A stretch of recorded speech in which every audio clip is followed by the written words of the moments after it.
Hello, and welcome to the Friends with Fantasy Benefits Baseball podcast. It has been a wild trade deadline already. It's not quite closed as I speak now. We're about 3-4 hours from the trade deadline coming up, so could still be many more trades. Maybe some of them will come while we're on the pod, but there's plenty to talk about already. And joining me to do so, it's Scott Chu. Scott, how are you? I'm doing great. I'm still wrapping my head around everything that's happened. I was talking before the show, I had some meetings at the end of the day yesterday, and then I went and played 2 games of soccer. I came back and all the players I know have new jerseys, all of them. So still wrapping my head around it, but this podcast is helping. Yeah, it's a good little tool, isn't it? I find podcasts to be like this. Same kind of thing with season previews. It's just a good way to actually wrap your head around where teams are at sometimes. I guess we'll start with probably the biggest one, but maybe also the one that possibly has the least changes for the major players involved. The Dodgers are at it again, of course. They've traded for not only Max Scherzer, but also Trey Turner from the Nationals. They've sent back, it's a pretty decent package for the Nats, and maybe we'll talk about that for Dynasty in a minute. Keibert Ruiz and Josiah Gray, the headline is there. But just as far as Scherzer and Turner go first, I guess, any change at all for you here? And what do you think the Dodgers are doing in terms of their lineup with Corey Seager due back this weekend as well? Yeah, I think I'll start with what changes there might be. For Scherzer, it's not much, right? He is going to a more pitcher-friendly park, but he's getting a worse defense. So the Dodgers have actually not been that good at defense. They're 25th in outs above average on the season. The Nats were 12th. So that sort of negates a lot of having the friendlier park, but a worse defense. They kind of sort of balance each other out in a way. Although bringing Turner helps, right? Turner's been a fairly good middle infielder, and the middle infield for the Dodgers has not been great defensively or offensively outside of Chris Taylor. So, Scherzer still, for me, he's a top 5 guy. I think even if you don't like him, he's got to be in your top 10, right? Which means you're not doing anything. There's no action to take. Might get a couple more wins too, sure. So there's that. With Turner, the only real issue I have, everything stays the same, except the Dodgers don't run much because they don't have many reasons to run. They hit really well, so they just don't need to steal a lot of bases. That worries me a little bit. They're in the bottom 5, I think, in terms of stolen bases on the season right now, whereas the Nats were sort of mid-pack, mostly because of Trey Turner. So they might just let him run because he's very good at it, but that's the one thing. This team doesn't need to run the way the Nationals needed to run. So I do worry a little that you have to move the stolen base projection down just a bit. Yeah, it's a tricky one, isn't it? Because the Dodgers really have not run at all with Dave Roberts as manager. Ironic, I guess, given that Dave Roberts had one of the most iconic stolen bases in history. But they just never have. They've always been below average since he became manager. But I suppose you could argue that they haven't really had a stolen base threat like Turner since Dee Gordon was on this team, right? Yeah, it's him. They've got Mookie Betts as well. But again, it's one of these things where, stealing is a situational thing. It's only valuable in certain cases, and it's only when you have players that you think can get there. And really, it's only it's also limited in value in the sense that if you can hit them over, you'd rather do that, so I don't I think he's still going to steal bases. I can't tell you how many fewer bases. I'd expect less, maybe 2 or 3 less, because he's just very good at stealing bases. And I can't imagine they're going to stop him entirely.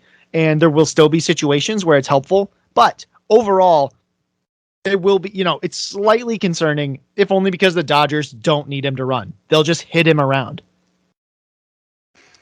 Yeah, that sounds like the right call to me. I think temper the expectations a little bit. On the other side of this, I guess we should talk about Gray first, because he was up with the Dodgers. It looks like he's probably going to continue to stick in the majors. Do you like this move for him going back to Washington? Do you think the opportunity increases at all? Yeah, kind of. He already had a pretty good, prior to these trades, he had a pretty good situation to start pitching, right? The Dodgers, despite this, legendary run of crazy pitching depth, were out of pitchers. So he was going to have an opportunity there, and that's nice. Going to Washington probably lengthens the leash a little bit. They're going to just pitch him. Obviously, they're not really worried about contending this season. So I like Gray, really athletic kid, has a lot of, he really throws the ball well. Had a lot of strikeouts so far from what we've seen, and I think he can continue to do that. He was a strikeout guy in the minor leagues as well. So I like the situation. He's not like he's a rookie pitcher, and it doesn't matter how good your prospect pedigree is. Coming up, being a rookie pitcher is hard. Every player can hit everything you throw. So I mean, the bat projects a 4.05 ERA the rest of the season, which I think would be great. I probably would think something more like 4.5 ERA with good strikeouts. So he's probably more of a situational guy in terms of, the 12 teamers. And then in a deeper one, you can throw it out there if you need that strikeout upside. But yeah, I mean, I think it's good for him. He has impact this year. I don't think that Keibert Ruiz, the other guy, I don't think he's got much of a change for this year. I think he's still just going to be in the minors. But for Gray, not bad, right? It's certainly not worse in terms of how much he'll play this season. Yeah, I think it looks relatively good. Strasburg's obviously not coming back this year now. I think the Nats need the rotation help, really, and they probably want to see just what Gray can do. So I like it for him. I think it's going to be solid. Let's move on to some of the other trades. I think maybe there's a bit more impact for one or two of these players than we think for Scherzer or Turner. And we'll start with Anthony Rizzo, longtime Cub, now heading over to the Yankees, who are just dying for some power, of course. So how much of an upgrade do you think this is for Rizzo? I presume you think it is an upgrade. Yeah, so it's an upgrade for fantasy for sure. Something that's weird about Yankee Stadium is that it's awesome for lefties and home runs, but it's actually bad for everything else, right? Like it's the short porch is awesome, and you can rip a lot of home runs that way. But anything that stays in the yard, there's not very much yard, so it all kind of gets gobbled up. So it's actually not much of a park upgrade from Wrigley, but the lineup upgrade is huge. Right. I mean, there's just power hitters all over the place in this lineup now.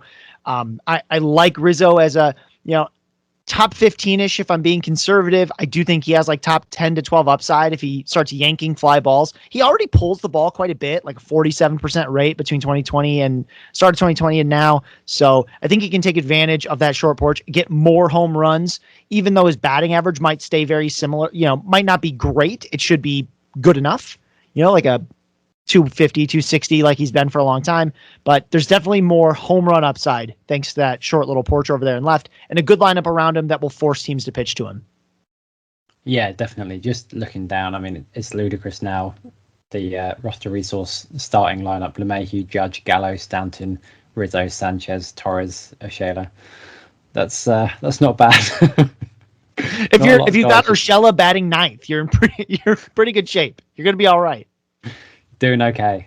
I guess we should probably also talk about Luke Voit, because presumably this is kind of Voit is on the outs in New York now, right?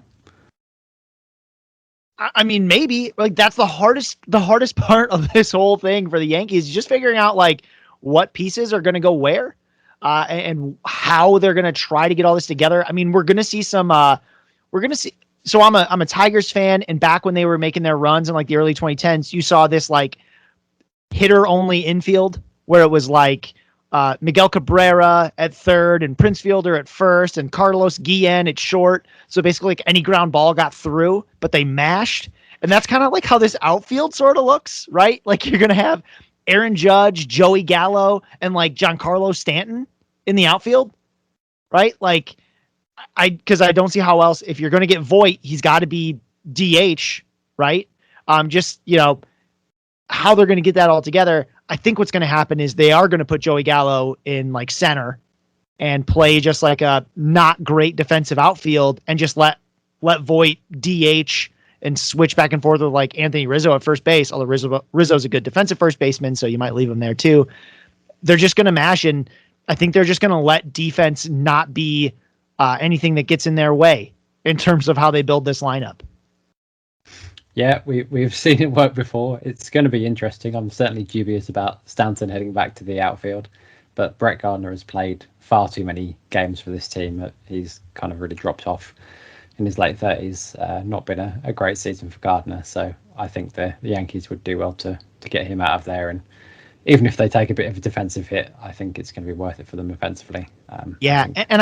I think it's important to note that like any guy who was like a platoonish sort of player right now for the Yankees, that's like Rougned Odor, If you were desperate for steals, you might have been rostering like Greg Allen or Brett Gardner. Those guys are all gone. Like there's very few formats you really want to hold those guys anymore because they're not going to play. Yeah. Odora's been all right since he got to New York. He's had a decent run, but yeah, I think this spells the end for him as a kind of semi-regular. You've definitely got that right there. Yeah, if you felt good about Rougned Odor, you don't spend the trade deadline acquiring Joey Gallo and Anthony Rizzo, right? Like, oh, we need some left-handed bats because the one we have isn't good enough. Yeah, that's it's not a great sign for him. Let's still talk about another former Cub, but another trade by the Nationals. Kyle Schwaber is heading to Boston. Again, kind of a little bit of a weird depth chart puzzle here. Is the plan here for him to play some first base, I guess, because Boston, that's kind of been their real weak spot so far this year. Yeah, all of a sudden he looks like the best first baseman on the team, and I've never seen him play first base, right? Like, I'm not sure he ever has. I do think that's what happens. I think he goes into first base because, like, you can't keep running like Franchi Cordero out at first base, right? And Bobby Dahlbeck is not, shown that he's ready. So I do think he's going to play first base. I think that what's going to happen with Schwarber is, the first base eligibility is cool. And that helps sort of, but like, I don't have him as anything better than like a top 20 first baseman and like a top 60-ish outfielder. I know we went on that crazy home run stretch, but like, he doesn't have another one of those in him. Like a lot of the production's already been had. So, Fenway is really nice for lefties in every way except home runs. Cause you got to get it, you got to hit it, a pretty long way. So I think it might help his batting average a little bit at the expense of a couple home runs. And he remains like this, he'll eventually be like a just around top 20 first baseman and like a top 60 outfielder. So rosterable in most formats, except for maybe those like Yahoo ones where you only have 3 outfielders and no middle infield and no corner infield, right? Like those ones, like, yeah, maybe Schwarber's like the best guy on the waiver wire at any given moment. But after that, not a huge change. I don't think he's going to keep hitting leadoff.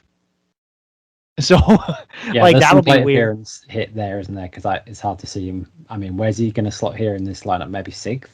Yeah, like around there, like 6th. Or I mean, I'm not saying he couldn't bat leadoff. I'm just saying he shouldn't.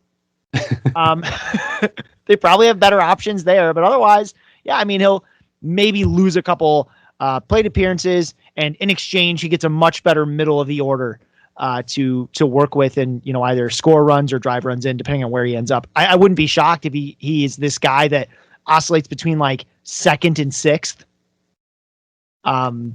Like just one of those where either they want him walking towards the top of the lineup, or they're like, we're facing a lefty, let's bury him a little and bat him 6th, 7th, or something like that.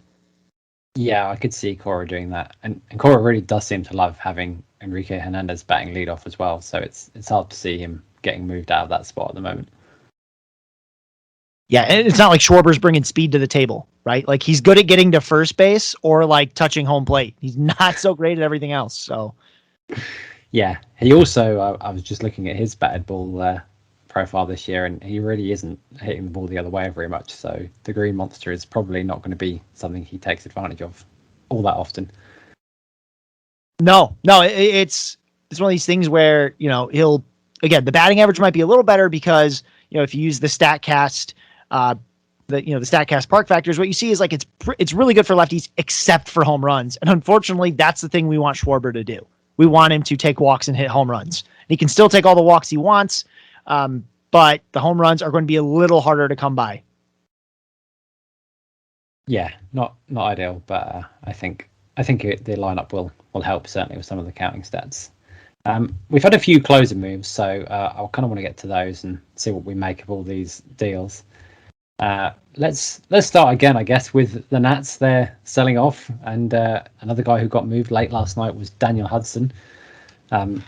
He's heading over to the Padres, and Hudson looked like the closer for about 2 or 3 hours when Brad Hand got traded over to the Blue Jays. So I guess let's start with Hand because he was closing. Is he still going to close in Toronto? Is this going to be a mess with Jordan Romano? How do you feel about it? I mean, I think it's at this exact moment, right? it's a mess, and hopefully we see how it shakes out fairly quickly. But I think right now you got to consider them co-closers. Jordan Romano has been quite good for this team. He's got a 2.29 ERA on the season. He's he's getting plenty of strikeouts. He had like this rough patch, about a week or so ago where he gave up some runs in consecutive appearances. But like before that, he had this crazy like no run streak, and he's looked pretty darn good the last 2 times he's been out. So it's a mess, right? And I almost worry that they're going to almost platoon it, right? Because Romano's a righty, Hand's a lefty. I could see that happening, and that's like the worst possible outcome for fantasy folks, because it means like instead of one of these guys being a really good closer, you've probably got 2 guys that are going to be like not very useful closers. So, right now, I think both are in the mix. You hold them both, and they're the only pieces of the Toronto bullpen worth watching at all. Yeah, it's been a weird bullpen year in Toronto. There was that brief moment where Julian Merriweather looked like he was going to be an elite closer, and he's been on the IL ever since, I think. So. R.I.P. Fab, right? Like how many Fab dollars went to... Oh. Man, that's rough. And Rafael Dolis is probably sucked up. This bullpen has sucked up a lot of Fab dollars, and this is what we're left with. We don't know who's closing.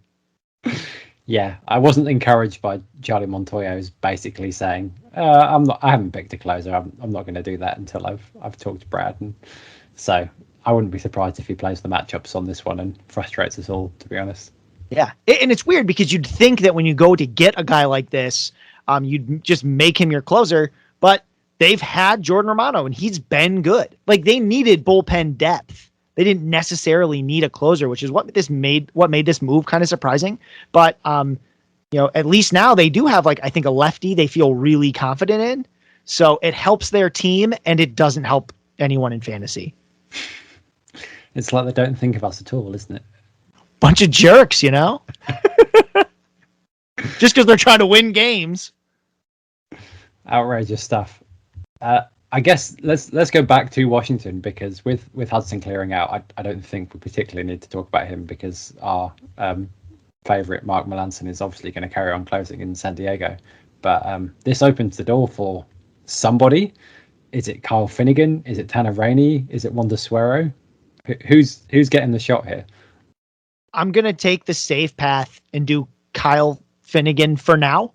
I do think there's other guys that could become relevant if if Finnegan struggles. He's been pretty good this season. The big thing is he walks too many guys, right?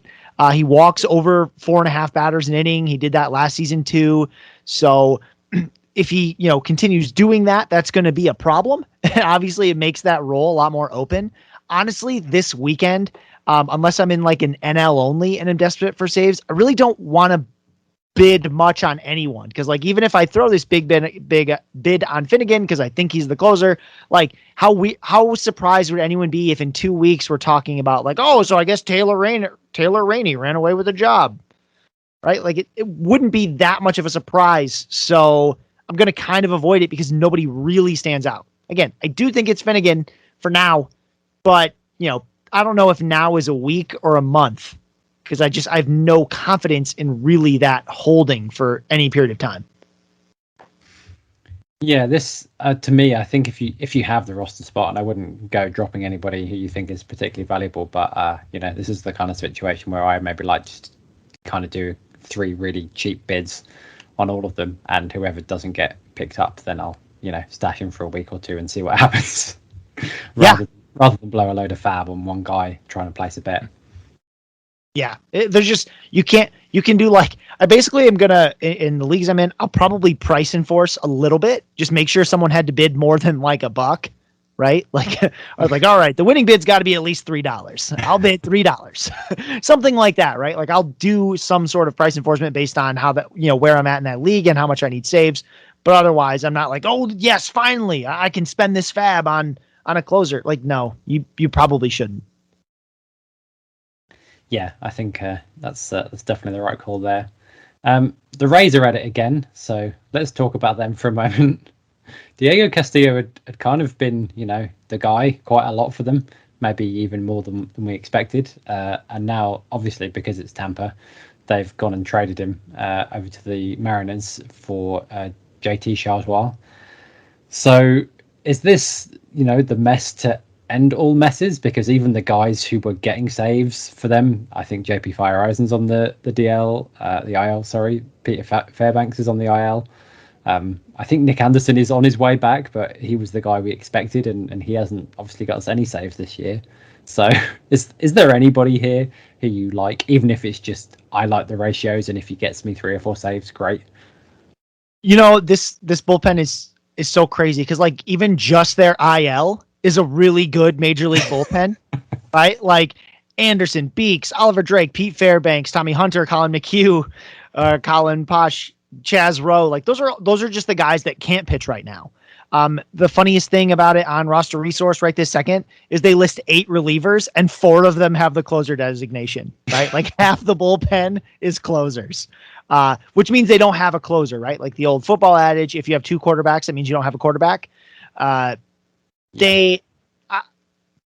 In most leagues, it's going to be really hard to really feel great about any of these guys. Obviously, Andrew Kittredge has been very good. He's even had some starts this year. He's got a 1.43 ERA. He strikes out some guys, like a batter an inning-ish.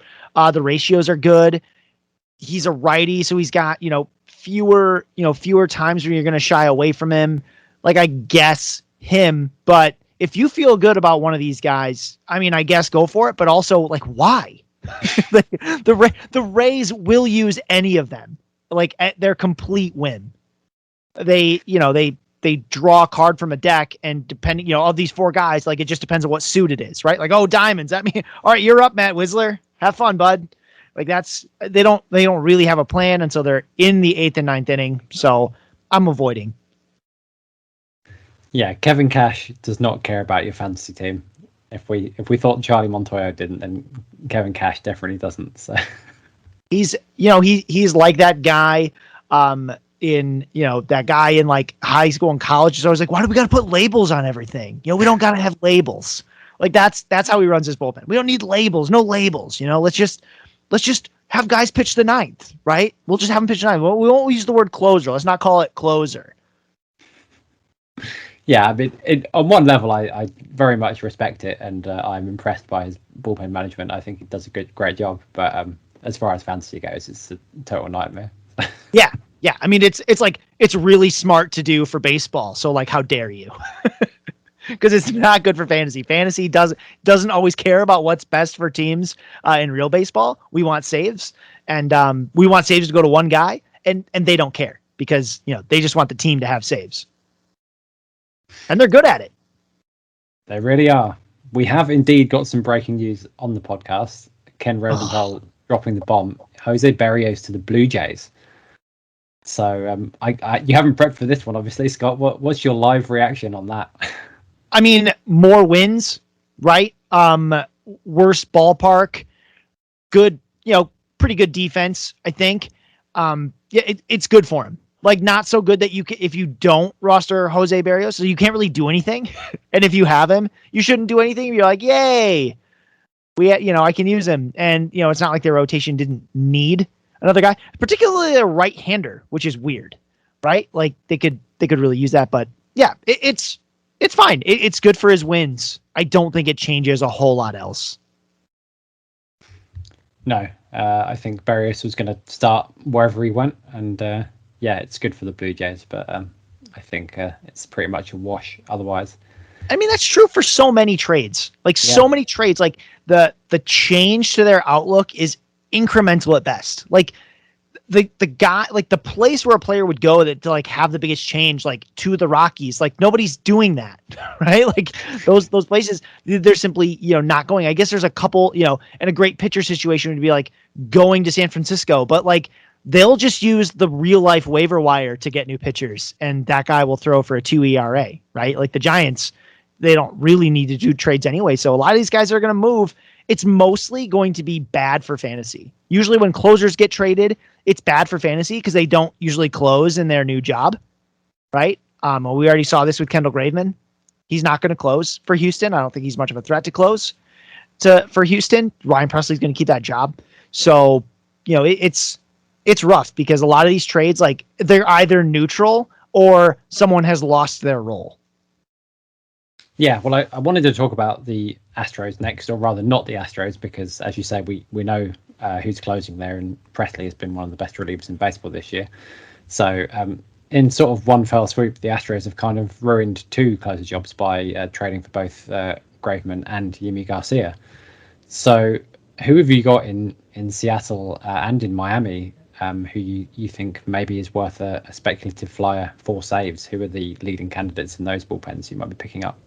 Yeah, so for the Mariners, I thought it was Paul Sewald for quite a while there, and now I think it's Diego Castillo. I think Castillo is going to be the guy who closes there. Sewald's been good, but I do think Castillo is a little better. He's younger. He has a better track record. So that's probably the guy there. So if you were rostering Castillo, he's certainly not in a messier situation than he was. Right? Like, it's almost cleaner. There's only one guy he's really competing with for the ninth inning. And I think he'll get it. As far as the Marlins go, I wasn't really tracking this bullpen all that much anyway. They don't win a lot of games. It might be Anthony Bender. He's had a really nice breaking ball. He's throwing well. That's going to be the move. That's going to be where people put a lot of their fab eggs, so to speak, in that basket. But I do think there's some risk that they let other guys try it as well. Plus, they are another team that have 4 closers listed on roster resource, right? I do think, though, that Bender's probably the best bet because I think he has the most upside. But that said, because he's striking out a bunch of guys, he's been very good. He does have 1 save already.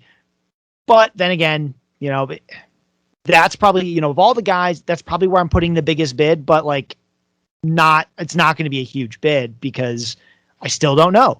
How much do I want a guy who's fighting for saves on a bad team? Yeah, it's never a great combination spending a bunch of your fab on a guy who might not get saves either because he's not got the job or because his team never wins any games, which might well be the Marlins if they continue to sell off today. And I think they probably will move a few more guys. I assume Bender won't be one of those guys since he's still relatively young and under control for a long time. But I wouldn't be surprised if we see a couple of other names currently listed at closer in this bullpen get moved. Yeah, I mean, they just had a lot of pieces who have pitched well, right? Like even the guys who aren't good, like Richard Blyer has been fine. He's been quite good, So they got a couple old guys in the back of that pen, and they probably feel comfortable going to any of them. Yeah, not the greatest situation. Speaking of old, kind of boring guys, we've also had some sort of middle infielder type trades. Eduardo Escobar is somebody who it feels like we've been hearing trade rumors about for the last 2 months, and he finally got moved to the Brewers. So nice park for him.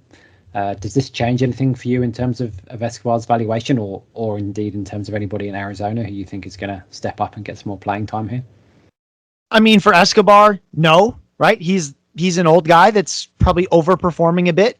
He does make a lot of contact. We've seen him get hot before, right? 2019, just to be terrible last year. This year, he's better, but not great. The park helps a little. He's going to keep playing. He's fine. I wasn't that excited about him before. I'm not really any more excited now. And then in Arizona, gosh, they are so bad. Like the Diamondbacks are so bad. So could guys get more playing time? Sure. But I don't know how much you care about Josh Van Meter for fantasy, but however much it is, might even be too much, right? Unless it's none. A lot of the guys that were kind of interesting are hurt. So Josh Rojas is a guy, he's hurt right now. I'm surprised they haven't moved Ketel Marte, so we'll see how that goes. I don't know. They've had a lot of moving pieces on this team, and I expect more guys to move. So I'm not entirely sure. I don't think there's anybody in Arizona that I'm really all that excited about. And yeah, sure, maybe there will be someone I'm a little more excited about when the dust settles, but that's not going to be till the end of the day today. And even then, we're talking about a team that bats Cole Calhoun third. right? Like this is a really rough team. I guess in very, very deep leagues, Asdrubal Cabrera is going to play more, and he's been fine. So if you're in a league where plate appearances is all you really want, Asdrubal Cabrera will get some. And that is it. That is all the news I have about Arizona. It's bad. There are like deep NL only owners out there, like scrambling to the waiver wire now to find out who on Arizona is unowned, so they can. It's wild because like right now the Yankees have a good fantasy lineup, right? And like the Dodgers have a good fantasy lineup, and the Diamondbacks have like a 12th place team and a 12-team NL only, right? Like it's bad. Yeah, I mean, when you look at this team now, it's kind of like, oh, how did we not know the Diamondbacks were going to be so bad? I guess they've had some injuries, but even so, you don't look at a lot of these names and think, oh, this is a decent squad. Yeah. Yeah, I mean, like, their pitching's been passable, right? But like everything else, you look at the lineup, you're like, ooh, I didn't know who that guy was 3 months ago. Yeah, bullpen has been a disaster for sure. And it's not been, there just hasn't really been a standout star here. I don't feel like, I guess Marte would be that guy if he was healthy, but he's not. So yeah, it's a very, very bad team, but they're probably going to get the #1 pick. So there's that. Yeah, that'll help in 6 years. Let's talk about a team that's a bit better then. Cesar Hernandez got traded from Cleveland to the White Sox. Hernandez himself isn't a particularly exciting player, but this is a pretty big upgrade in terms of the offense he's moving from and to, isn't it? Yeah. So like that part's huge. He's going to be on a much better team. It looks like he's still going to be hitting towards the top of the lineup. Again, it could be a situation where sometimes he bats like second and sometimes he bats like 7th or 6th, just because it's this weird thing that you see a lot with #2 hitters. They either like hit second. We see this with like Dansby Swanson and Ozzie Albies. Like when one of them will hit second, and the other one hits like 6th. So we see this a lot. That'll happen a little. The team is obviously much better. And it's weird. You'd think you'd be a lot more excited about him. He's already passed his career high in home runs. He has 18 right now. Previously, it was 15. Thing is, he no longer runs at all. He did not in 2020. He has not this year. I don't expect him to now, especially batting in front of those guys in Chicago. And you'd think he would be a lot better than he's been for fantasy, like overall. But if you use like an auction calculator, use 2021 stats, he's been the 24th second baseman. So he's been around like Kike Hernandez and like Josh Harrison and Ty France. That's where he's been ranked. And I just don't see that changing rest of the season. Like he might be marginally better, but he still just doesn't do a whole lot, right? Like he's going to score some runs batting second. I don't think he's going to steal any bases. I think a lot of like, you're already on borrowed time with the power. 18 was more than probably anyone projected coming in. So I just don't see more than like 5 rest of the season. And his batting average isn't great. He's a career 270 hitter, but he's hit 231 so far. And I wouldn't expect him to bat much better than like 250, 260 going forward. The on base percentage has been down. That should come up to be okay. And he'll slug like 400. Like this is just a guy he's pretty okay as a middle infielder, and he'll be pretty okay. And now like slightly more, like he's slightly more okay than he was, before, but I'm not trading for him anywhere. And I'm only adding him if I really need middle infield. Yeah. I think once again, the plate appearance thing applies a bit here, doesn't it? Like if you need a guy who's going to play and, give you something, then I guess Hernandez is relevant, and this is a little boost, but otherwise it's not something of impact. And it baffles me that he doesn't run, because I've kind of looked into this and he's still kind of fast, but he just doesn't appear to have any interest in it anymore. Well, and also like he started, despite being fast, he was not great at it. He was getting caught a ton, right? So like he had a season, I mean, even back in 2016, he's still with the, really with the Phillies is when he did his running. Cleveland hasn't run him at all. And he had like 17 steals, 13 caught stealing, 15 steals, 5 caught stealing, 19 steals, 6 caught stealing. Those ratios aren't going to cut it, right? Teams want an 80% success rate or better. And he just hasn't been able to do that very much. So I get kind of why Cleveland didn't have him run. I don't think Chicago will either.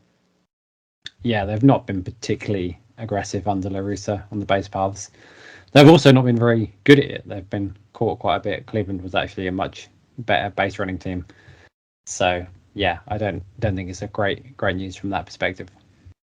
Yeah, it's a bump in points a little, I guess, because he's going to get the same amount of plate appearances, but he has a better chance to score runs, and he does put the ball in play quite a bit. So like it's great for points because the only with points you want guys to hit early in lineups because every time they're up to the plate they have a chance to score points, even if it's not a home run, right? And also because he has a better chance to score a run, and runs are worth points. That's the only way to get more, right? Get on base and then score. So it's a bit of a bump there, but even then, this is still like a top 20 is probably where he could end up. He's probably somewhere between like 20 and 25 rest of the season. Yeah, that sounds like the right range. Just seeing that Simeon Woods Richardson and Austin Martin are going back to Minnesota in the Berrios trade, so very nice return for the Twins. That's a haul. Like that is not. Go ahead and take your most recent your most recent top draft pick and send him over. Wow. Yeah. So well done, Minnesota. That's not bad at all. I guess that hits up all of the major moves we were going to talk about. But there are probably guys that are going to move between now and when this podcast actually comes out. Is there any situation that you're keeping your eye on? Somebody who you want to get moved, or somebody who you expect to maybe move into more playing time, greater opportunity when someone else does move? Maybe someone that people could sort of sneakily pick up or try to acquire before that happens. I wish there was, because I was going through, all the waiver wires and leagues I'm in, but a lot of the guys that I was wondering about didn't have anyone obvious behind them. So like I know one guy who I'm glad has moved and I hope he plays plenty was like Adam Frazier when he went over to the Padres. That was a guy I wanted to move because he was making a lot of contact. I wanted him to score more runs, but the trade deadline is really, really fun and really overrated from a fantasy perspective. We just don't see, like, some guys go off after getting traded, but not because of something tangible about that team, right? Like, there's not like, oh, well, now he's in a much better park, so he's hitting more. It's like usually just like it's human. They're rejuvenated or something, or some hitting coach unlocked something that we couldn't see before and they had him go off. But otherwise, like, most players tend to continue to be the guys that they are, right? Like, that's why these teams acquire them. And a lot of the teams that are trading are these sort of bad teams. So the player coming up behind them is either unproven or going to be in a bad position or both. So like some players are now more buried, like Gavin Lux, obviously droppable. Like there's nothing for him. And that's really what you're going to be watching for as we go forward. What players, it's less like, it's hard to find players that are going to have an advantage. You're kind of hoping at this point that a lot of your guys don't get traded, right? Because it might really hurt the opportunity they have, especially a guy like Jonathan Scope. Jonathan Scope's a guy who that could be a real struggle. If he gets traded, he's probably not going to hit third or fourth for anybody. And it's going to hurt his batting average, although he might get a few more home runs. That's the guy I keep waiting to have get traded, like out of Detroit. But I don't have anyone to recommend for you behind him, right? Like we didn't even expect Scope to be good in Detroit. So if he leaves, like I don't really know who gets more playing time that you care about. Like probably Harold Castro, but like that's not why you're here, right? You're not here so that Harold Castro gets more playing time. And they have some prospects who can come up, but they're not coming till much later, right? Renato Nunez would be a guy who comes up, but that's like an AL only play because he already got like released basically, and just kind of came back because no one else cared. I just don't see it. I don't see like this obvious, like this guy's really going to unlock playing time because teams have been really aggressive in getting their young players playing time. Yeah, they've pushed it pretty hard, and I think maybe the bigger takeaway from some of these moves is better matchup plays. Like I'm going to be looking to stream against the Nats now that Soto is basically the only guy I'm worried about on that team. Yeah, I mean that's a big one. I mean, a couple guys that were already relevant might be like slightly more relevant than they were a second ago. Like Patrick Wisdom is now, it's even easier to find him playing time. I think he's going to be the first baseman there in Chicago. But like, and eventually, we expect Craig Kimbrell to be traded, but like, do you really want Rex Brothers as a closer? Is that really worth like speculating on? he hasn't been good for quite a while, right? Like he's posted ERAs of 7, it was 7.23 in 2017 and then hasn't really gotten significant major league time since then until now. So like I kind of said, like there are guys who are going to get more opportunity. And I think you should really temper your expectations as to what that's going to look like, because a lot of the teams are selling because they don't have like a lot of options in 2021. So the guys coming up behind them are just guys they want to get a look at. Yeah, I mean, it may be a good time of year to, make trades if other people are overreacting to the deadline, thinking that changes in value are much greater than you think, yeah, this is kind of a wash, but somebody else might be super excited by them making a move. Yeah, great point. That's really where you can clean up. It sounds boring, but if you play the conservative path, you're going to win this more often than you don't. Because if these players were so good, they wouldn't have been benched probably, right? These bad teams would have found a way for them to play. And those are where the opportunities are going to come. It's really the good teams. You're just going to see players lose opportunities. Yeah, definitely. That makes sense. Okay, well, in the absence of any further trades, and I won't rule out that one's happened while we've been talking, but it doesn't appear so. People are still talking about Bryant heading out of Chicago, but nothing has happened right now. So we'll leave that for another time. So, Scott, where can people find you on the internet, and what are you working on? Yeah, you can find me at If the Chew Fits, If the CHU Fits. Still doing a lot of the regular stuff. I do this podcast, and then on Monday mornings, you can check out the Hacks and Jacks podcast with me and Joe Galena talking about a lot of stuff that's sometimes similar to this podcast, sometimes not. And then also the Monday morning batters box over at Pitcher List, which is just a recap of the best hitters from Sunday. You can read that, a breakdown of basically, who's doing well, how have they been doing lately, and usually some kind of projection on where I'd rank them rest of the season. So that's all I'm really working on. Great stuff. You can find me on Twitter at DariusA64 and on my fancy writing over at Baseball Prospectus. I'm rolling along with my Stolen Base series. I've watched a lot of Stolen Bases this week in preparation for an article next week. Over 200. So do go and check that out. Make all my work worth it. I promise it will be an interesting study into how often catchers actually make throws and whether we can learn anything about whether players are actually good at stealing bases or whether a lot of it is actually kind of more down to chance. So go over and check that out. You can find the podcast at Fantasy Benefits and obviously at friendswithfantasybenefits.com. You go and check out all the content there, and we will catch you next time.